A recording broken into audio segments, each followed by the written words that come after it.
नमस्कार। पत्रिका डिजिटल की खास पेशकश राजस्थान का रण में आप सभी का स्वागत है। इस छोटी सी बुलेटिन में हम आपको राजस्थान चुनाव से जुड़ी 5 बड़ी खबरें बताते हैं। पहली बड़ी खबर बताते हैं आपको, मेवाड़ के बाद मारवाड़ की बारी। अब सीएम गहलोत के गढ़ में प्रधानमंत्री मोदी का शक्ति प्रदर्शन।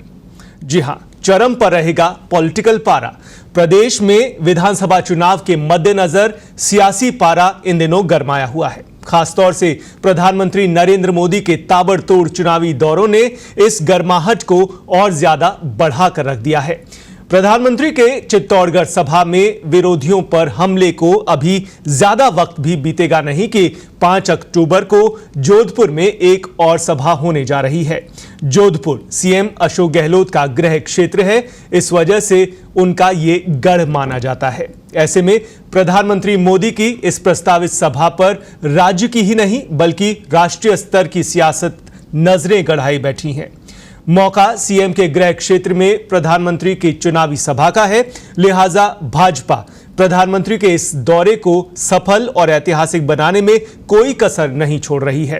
रावण का चबूतरा मैदान में रखी गई जनसभा में ज्यादा से ज्यादा भीड़ जुटे, इसके लिए स्थानीय स्तर पर नेता कॉल करके और घर घर दुकान दुकान दस्तक देकर भी लोगों को आमंत्रित कर रहे हैं।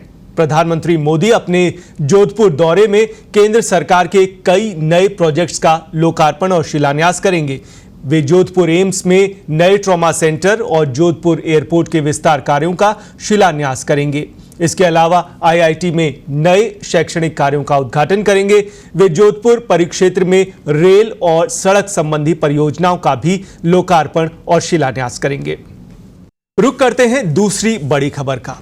प्रधानमंत्री नरेंद्र मोदी की चित्तौड़गढ़ सभा के दौरान राजस्थान को दी गई गारंटियों पर सीएम अशोक गहलोत ने पलटवार किया है।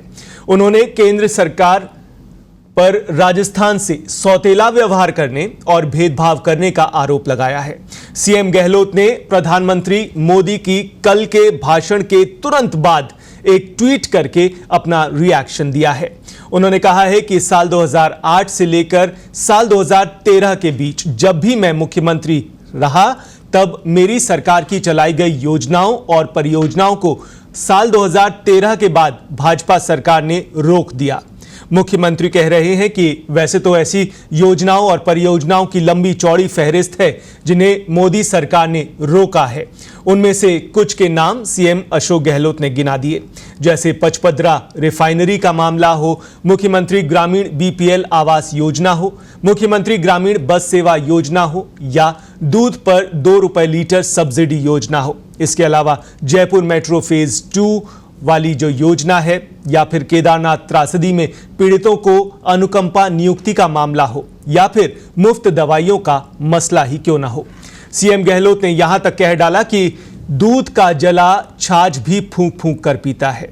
राजस्थान की जनता को एहसास है कि उनके हित और अधिकार की लोकप्रिय योजनाएं सिर्फ और सिर्फ कांग्रेस की सरकार में ही सुरक्षित है। कांग्रेस का मतलब भरोसा है।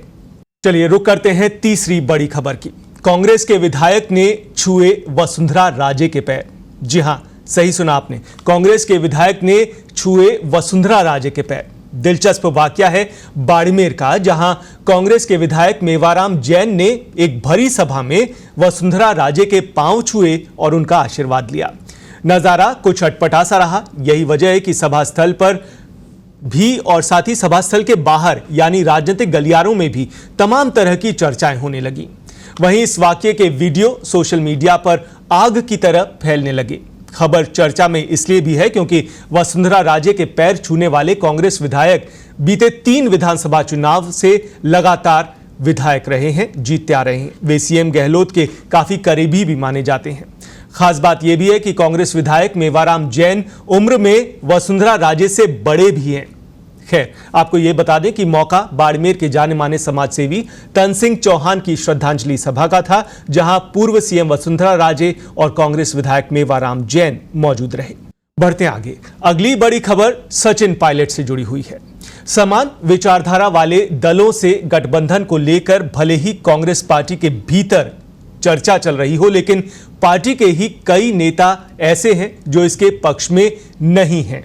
पूर्व कैबिनेट मंत्री हरीश चौधरी के बाद अब कांग्रेस वर्किंग कमेटी के सदस्य और पूर्व डिप्टी सीएम सचिन पायलट भी गठबंधन के पक्ष में नहीं है। पायलट का कहना है कि राजस्थान में गठबंधन की जरूरत ही नहीं है, कांग्रेस अपने दम पर सरकार बनाने में सक्षम है। पायलट ने ये बात सोमवार को पीसीसी मुख्यालय में मीडिया से बातचीत में कही। पांचवी और आखिरी बड़ी खबर राजस्थान विधानसभा चुनाव के लिए भाजपा की पहली सूची से जुड़ी हुई है। लेटेस्ट अपडेट ये आ रही है कि सूत्रों के मुताबिक पार्टी श्राद्ध पक्ष में ही पहली सूची जारी करेगी। कुछ नेताओं ने नवरात्र में सूची जारी करने के लिए कहा था, लेकिन केंद्रीय नेतृत्व ने अन्य राज्यों का उदाहरण देते हुए श्राद्ध पक्ष के दौरान भी सूची जारी करने की जरूरत मानी।